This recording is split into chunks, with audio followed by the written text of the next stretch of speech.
James, let's first of all look back at Saturday's game against Alloa. You made your feelings pretty known after the game on Saturday, but has the time since then given you a chance to reflect and come up with any other kind of conclusions from the 90 minutes? You always do reflect. You go back and watch the game, you watch for certain things that you were looking for in the game. Still pretty much I think we've got ourselves to blame for not going through, we're not taking chances, but the positive from that, and when the dust does settle and you look back on the game, we're creating a lot of clear-cut chances. I'd rather be sitting in this position that we're creating them rather than try to find ways to make chances. So that, after the game, I still go with my opinion. You need to be ruthless. You need to, when you're creating those chances, you need to put games to bed. And we had enough to put the game to bed, and you're vulnerable when you're only winning 1-0. And that was a hard lesson for us on Saturday. I'm not going to sit here and say that it was just a meaningless cup tie or we're not too disappointed. We were bitterly disappointed that we're out of the cup. I made it quite clear early on when I came in that it was a cup competition we were going to take really seriously. This football club has got out of the group stages every time it's been involved. Since the format changed, myself as a manager, I've got out the group stages every time I've been involved, apart from this one. So Saturday, Sunday, it was really hurting, and gutted for the players as well, because they've worked really hard over the period, and you could say we've created enough chances to win every game in the group stage. And there is always a but. You've got to take those chances, and that was our Achilles heel on Saturday. But they've come in, they've responded really well, and we've another chance on Saturday to go and put it right against the same opposition. One of the key messages when yourself came in from, not just yourself but the CEO and Chairman David Cook as well, was it was a real chance for this football club to reset and go again. So after the first 4 competitive matches, do you feel that reset is well underway and progress is still being made? In terms of the progression, I don't want to judge last season or what's went on before, but I believe we're getting better at what we're trying to do. We're playing the top end of the pitch quicker, we're getting the ball there quicker, we're creating loads of chances as we see, and that's been the case in all the pre-season games, all the Betfred Cup games. We're looking pretty sound at the back, albeit we're disappointed with the goal we lost. We're not giving up too many chances at the minute, and we need to keep at that and keep working at that and be better when we are in the final third. And look, has it been 8, 9, 10, 11 weeks, however long we've been in the job, and a lot of credit has to go to the players because they've responded really well, and that was a body blow for them on Saturday, and then to come back in this week and see the spirit of them again and the togetherness in that group. And it's a group that's hurting for that hangover for last season as well, and that can be tough to try and change that and get them going, but I think they're showing in their performances, the way they're working, that they're a confident bunch at the minute, and they're not getting, in my opinion, what they deserve out of games. And people will say differently because you've got to put the ball in the net, but the work rate and the desire to go and score a goal is there. We just need to be better at that final part, and when we get that to click, then we're going to be a very good side.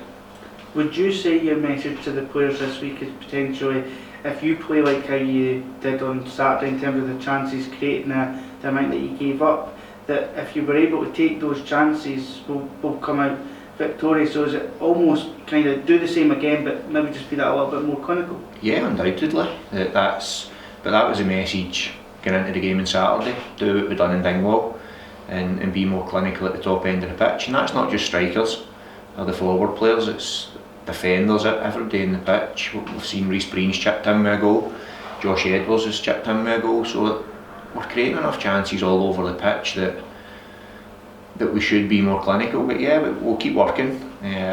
We'll work on what we feel we've done well, and of course there's bits that we feel we've not done well, but as I say, they're an honest bunch. They work really hard. I've been really impressed with how hard they're working and how hard they're willing to work, because obviously I didn't know too many of them personally. Obviously I had teams play against them and I knew their players, but they've been a breath of fresh air to coach, and how responsive they've been to the methods, the ideas of what we're trying to do, and now if we can just top it off with being more clinical at the top end of the pitch, and yeah, we'll start picking up wins. Do you feel that this weekend's game to start off the league campaign is going to be a carbon copy of the weekend's match against Hull, or is it a completely different spectacle that faces us? Yeah, it'll be a completely different game. I don't think you ever get that. There'll not be too many changes in either squad, I don't think. Or the way the teams line up, they get a great look at us, we get a great look at them, and it's a league game. Maybe they'll come and have a bit more of a go, and we'll be able to open them up a wee bit more that way. But like, we just concentrate on Dunfermline. We're not too worried about what's coming here. Obviously we do our analysis on them, and where we believe they can hurt is where we believe we can hurt them. They've got some very good footballers in their team, and we seen that on Saturday. They had spells in the game where they had good possession of the ball, but so did we, and I want it to be us concentrating on ourselves and focusing on how we're going to win this game. Now, of course, we'll go over what caused us problems in that game, which wasn't too much, but there were certain things in the game that we weren't too good at. So we've started working on that already, but the game plan switches now to us for the remainder of the week. Wednesday, Thursday and Friday will be on what we're going to do to get success on Saturday and hopefully get our league off to a winning start. If we look at team news, it's a big blow that Chris Hamilton will be missing for the first 2 league games through suspension carried over from last year, but you'll be hoping that you've more than enough in the squad to be able to deal with that. Yeah, it's part and parcel of football. I don't quite like the rule that the suspensions, particularly for bookings, carry over to the next season, but it is what it is. Chris will miss the first 2 games. He's been excellent since he came in the building. And again, he's another one that's great to work with, but that's what the squad's for. We know we are a bit light in the minute, and we're trying to fix that, because you look at that, it's Chris out, Graham's out, everybody else should be okay, barring any injuries in training this week. But yeah, we've enough quality in that squad to get a team on the pitch and go and get a positive result on Saturday. You kind of preempted my next question there about Graham Dorns. I'm guessing he's progressing well, but just not quite ready for this weekend. Yeah, he's out there running and working with Tommy just now. No, he's progressing well, yeah. And in terms of other players within the squad, Josh Edwards made his 100th appearance for the Pars on Saturday. How great is it that both your starting regular fullbacks, Aaron Comrie and Josh Edwards, are now 100 or more appearances for the club? How vital is that in a back line that maybe needs a bit of stability, that your 2 fullbacks have that kind of experience under their belt already? Yeah, I think it's more vital that they're playing the way they are as well. Both of them have been excellent in all the games. They were up, particularly in Dingwall, they were up against 2 very fast and direct wingers, and they handled them really well. And then on Saturday they were good again at what we're trying to do. So it's a great achievement for them to get 100 games at a football club, particularly when you're coming to clubs like this. It's great to stay that long and do well for a football club. So that's nice for Josh and I know what the fans think of Josh and Aaron. So the 2 of them have been excellent, and again, Aaron's one that I looked at when I was at Dundee, and I've been delighted to come in and work with both him and Josh, and Dave's doing the same. Dave's an ex-fullback obviously, so he's doing a lot of work with them, and no, they've been excellent. And Aaron's a leader in the dressing room as well. Great personality about the place. I can't speak of both of them highly enough, and Rhys Breen and Kyle Benedictus plus Dennis as your back 5 or so have added to that, and we do look pretty stable at the back of the pitch, and we're a hard team. We've been hard to break down. We need to continue that. We need to be better at set plays, because again, that was another disappointing thing at the weekend, that we concede for that, and especially when we work on it a lot. But it's early what we're trying to do, but there's a lot more positives than there are negatives, and we need to move that on to the weekend, and hopefully we start our league with a good performance and the result to match in front of a very good crowd. On a very similar note, we spoke earlier in the interview about how the club were looking to kind of reset and get a freshness with the youngsters in the squad this season and going forward. Matty Todd, if he plays on Saturday, it'll be his 50th appearance for the club. Paul Allen's now hit 25.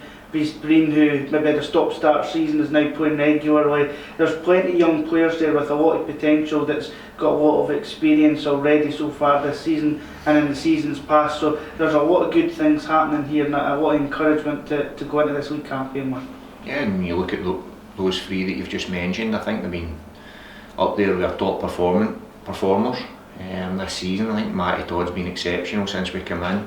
He's a player I can remember from the academy days and playing against him, and he's a joy to work with, as are the other two, and it's a good group with the mix. Now, of course, we want to add to it, but the mix that's in that group, you talk about the experience he had, Graham Dorrans, what he's got compared to a few of Matty Todd or Paul Allen, and you've got Graham there that you can ask for advice. Graham's played at the very top.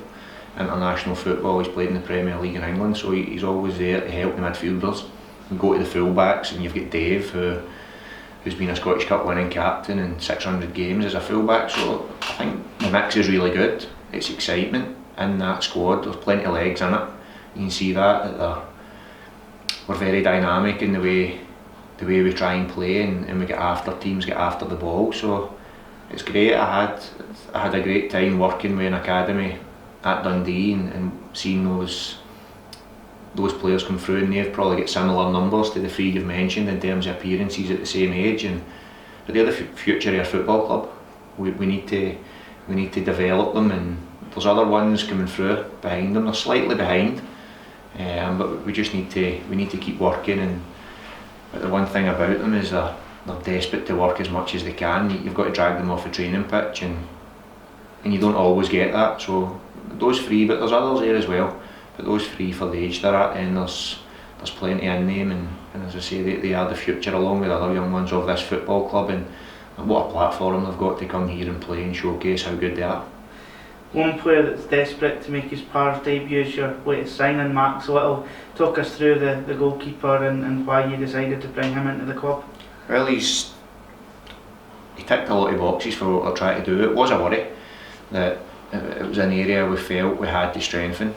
We had to get another senior one in.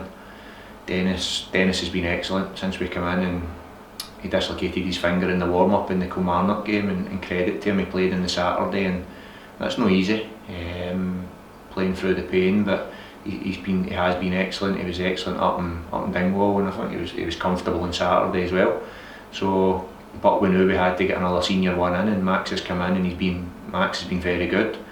And the two of them will fight it out to see who will be. Dennis has got the jersey just now, but hopefully that will step Dennis's performances up that wee bit more again. Although he's been excellent, but you're always trying to push them. You're trying to get that extra % out of them to make them a bit better. But now we move on to other areas of the pitch that we're trying to strengthen as well. And just to finish up, you've mentioned already about the home support and how much they'll help the players this season. The CEO and Chairman David Cook was mentioning earlier on that season ticket sales are 400 up on last season, and a lot of that is down to the under 18s group across in the northwest stand who's doubled their kind of allocation at this stage of the season. So it must be great that the season ticket sales are up, but we're also getting that younger generation engaged and involved and coming along as well. Yeah, they create a great atmosphere, and I'm looking forward to seeing it on Saturday when there'll be, like, the season tickets come into play, and there'll be a lot more in here hopefully for the game. I love when they're big crowds, when they're getting behind the team. Yeah, they've got the right when they're not happy to have a moan, because they're the heart and soul of the football club. But I think a lot of credit, when in terms of the season tickets being up, a lot of credit has to go to the players as well, because I think that if you're coming to a game or you're watching it on a stream, whatever it may be, from the first pre-season friendly all the way through to League Cup games, are watching attacking football, players getting forward. Like we mentioned Matty Todd, the running he does, and that's what the fans want to see. Forget everything else, you just want to see players leaving everything out there. And I don't think, the result on Saturday wasn't what we wanted it to be, and we went over that, but we've moved on now. But I don't think it was anything, nothing was down to a lack of effort or a lack of them trying to do the right thing, and that's what fans want to see. And I'm looking forward to Saturday, I really am, when there'll be a bigger crowd here and they get right behind us, because I've been on record before saying just how hard a place this can be to come and play football, and the more we can get in, the more we can get the fans behind us, and it's just going to make it even tougher for any club that come to this stadium. The pitch is excellent, you just look at it, and again it's Tuesday, but I'm excited to get back out there on Saturday and put on hopefully another positive performance and get the right result this time.